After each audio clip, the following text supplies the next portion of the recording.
இப்போ ஒரு கூட்டணின்னு அமைச்ச பிறகு அதுக்குள்ள மறுபடியும் சலசலப்புகள் வந்தால் அந்த கூட்டணி பிரிவதற்கு அதிக வாய்ப்பு இருக்கு. அதனால அவங்க கண்ட்ரோல் பண்றாங்க.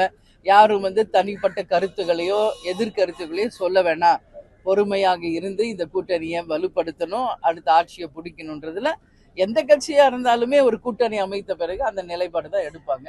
அந்த நிலைப்பாடு அவங்க எடுத்திருக்காங்க. இடி ரைட் நடந்துகிட்டு இருக்கு.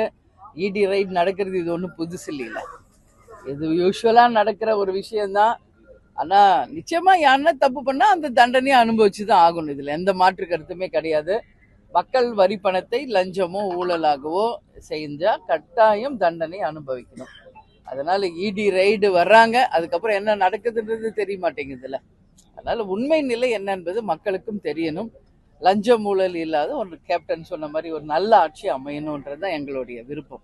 MCR Pure Cotton Club, formals and casual shirts.